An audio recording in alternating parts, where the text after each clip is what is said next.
Good afternoon and welcome to the 2015 UCLA Fielding School of Public Health Commencement. Woo!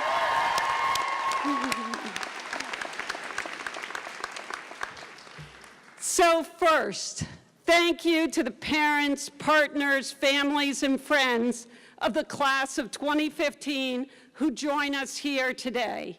So many members of our graduating class have come to public health and succeeded because of you.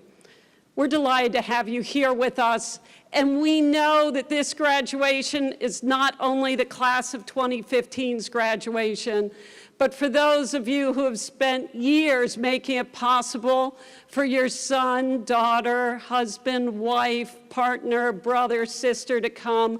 First, we just want to congratulate you. Thank you.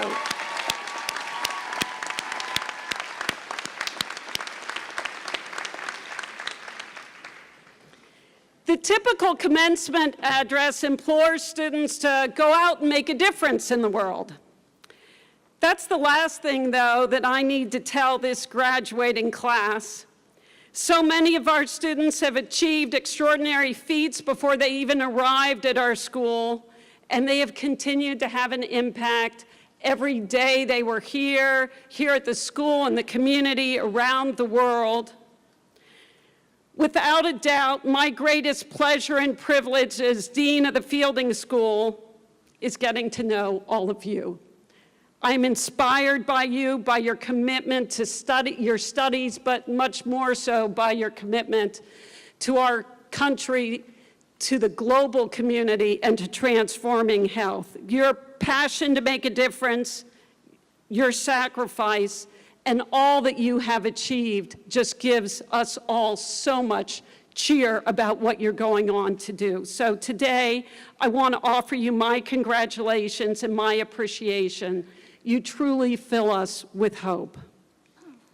We know that with you leading public health initiatives locally and globally, more youth will have the opportunity to go to school, there'll be less violence, healthier homes and communities will be built, diseases will be prevented.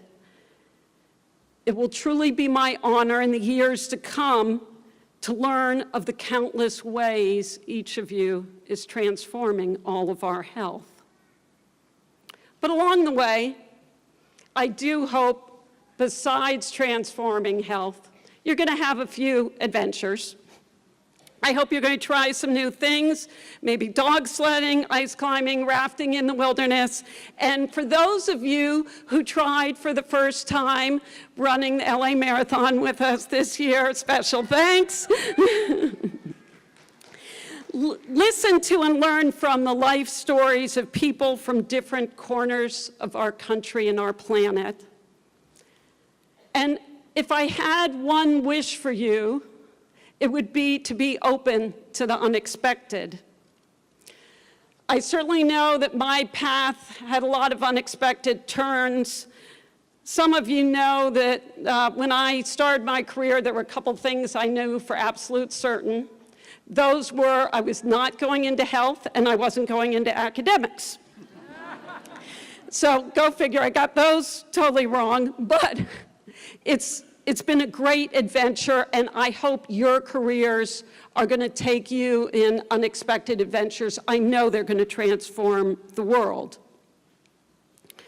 So when I graduated from college, I'd studied African history and astrophysics, and I joined the Peace Corps and went to Tanzania. I wanted to work on what seemed most fundamental at the time, which was access to food.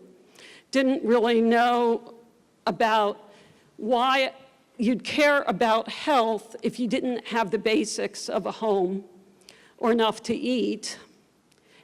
But the piece I didn't know was how interconnected they were till I spent time with people who showed me. A farmer who, because his health was bad, couldn't repair his roof, couldn't farm his crops, couldn't feed his kids.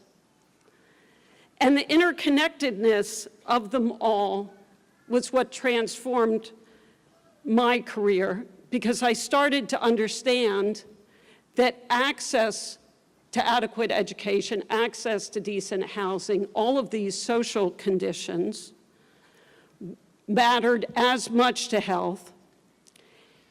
And that in fact there was this field that you all know so well, public health, that cared about both.